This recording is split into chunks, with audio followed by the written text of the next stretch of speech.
మీరందరూ ఛాంపియన్స్. వాస్తవంగా నేను ఏనాడు ఐఐటికి అన్నిటికి నేను వెళ్తానని ఊహించలా. మనకి అది అవుదులే, వేరే యూనివర్సిటీస్కి వెళ్తే బెటర్ అని నేనైతే అనుకున్నా.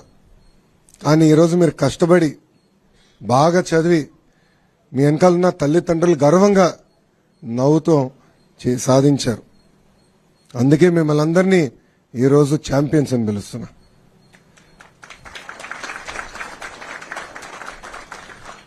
నాకు ఛాలెంజ్ అంటే బాగా ఇష్టం. బాబు గారు అంటే చంద్రబాబు నాయుడు గారు గౌరవ ముఖ్యమంత్రి వర్యులు నేను ప్రత్యక్ష రాజకీయాలు పోటీ చేయాలనుకున్నప్పుడు ఈజీ కాన్స్టిట్యున్సీస్ ఉన్నాయి, ఈ నియోజకవర్గాలకు వెళ్ళి నాకు ఈజీ అవుతుంది, నీకు ఈజీ అవుతుందని చెప్పారు. నేను తీసుకోవాలా. ఎప్పుడు గెలవని నియోజకవర్గం నాకు ఇవ్వండి, పోటీ చేస్తా, గెలుచుకుని వస్తానని చెప్పాను. ఆనాడు ఓడిపోయా. 2019లో నేను ఓడిపోయా. 5,300 పైచిలకు ఓట్లతో ఓడిపోయా.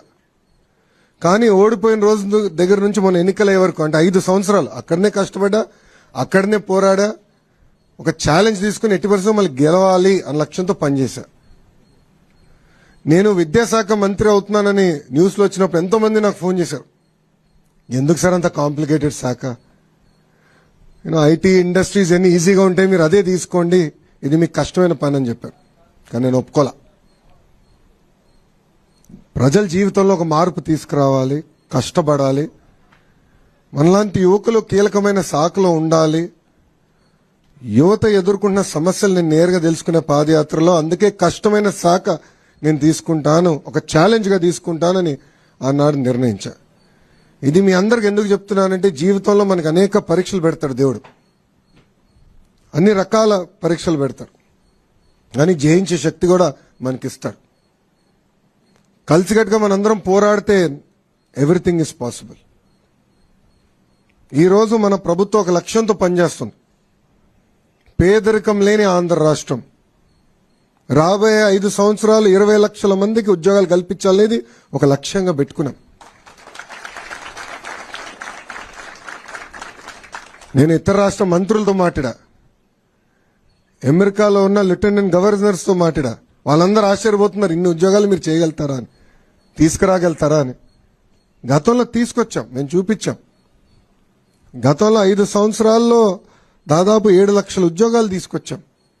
సో ఒక లక్ష్యంతో పనిచేస్తున్నాం. దాంట్లో భాగంగా కేజీ నుంచి పీజీ వరకు విద్యలో సంస్కరణలు తీసుకురావాలి, మార్పు తీసుకురావాలి లక్ష్యంతో ఒక బాధ్యత నేను స్వీకరించాను. బాబు గారు ఎప్పుడు ప్రజల పరిపాలన ఉండాలని చెప్తారు. మా అందరికి కూడా మినిస్ట్రీస్ కేటాయించిన తర్వాత మేము అందరం కలిసాం. ప్రజలు ఎదుర్కొన్న సమస్యలు మీరు తెలుసుకోండి, ప్రజల సమస్యలు మీరు పరిష్కరించండి అని చెప్పారు.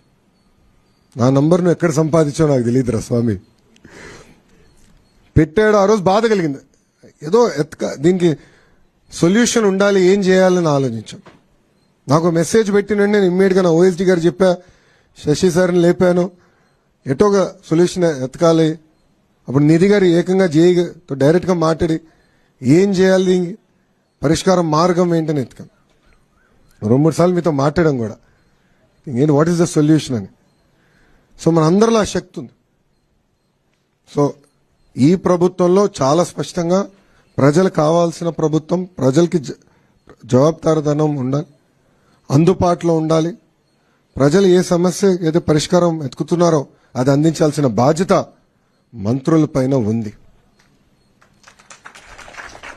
వాస్తవంగా నేను ఎంత కష్టపడినా ఈ 5 సంవత్సరాలు ఈరోజు ఈవెంట్ నేను మర్చిపోలేను. ఎందుకంటే మీ తల్లిదండ్రులు అందరు నవ్వుతా, నేను ఈ రూమ్లో అడుగుపెట్టినప్పుడు నవ్వుతా నన్ను పలకరించారు. నాకు తెలుసు, వాస్తవంగా నేను స్టాన్ఫర్డ్ ఎంబీఏకి అప్లై చేసినప్పుడు నాకు వస్తున్నాను అనుకోలే. 3 యూనివర్సిటీస్కి అప్లై చేశా, స్టాన్ఫర్డ్ లీస్ట్ ఛాన్స్ అనుకున్నా. కానీ ఎప్పుడైతే నాకు ఇంటర్వ్యూ లెటర్ వచ్చిందో ఇంట్లో చెప్పా, ఇట్లా ఇంటర్వ్యూ లెటర్ వచ్చింది. నా తల్లిలో నా నవ్వున ఈ రోజు కూడా మర్చిపోలేను. దాని తర్వాత ఎప్పుడైతే నాకు అడ్మిషన్స్ లెటర్ వచ్చిందో, డీన్ ఆఫ్ అడ్మిషన్స్ నుంచి నాకు లెటర్ వచ్చింది, అది చూపించాను. చంద్రబాబు నాయుడు గారు కూడా గర్వంగా ఆ రోజు ఫీల్ అయ్యారు. సరే అట్లానే మీ తల్లిదండ్రులు కూడా ఎంత గర్వంగా ఉన్నారో వెనకాల నేను చూస్తున్నా. నిజంగానే నాకు చాలా సంతోషం కల్పించింది.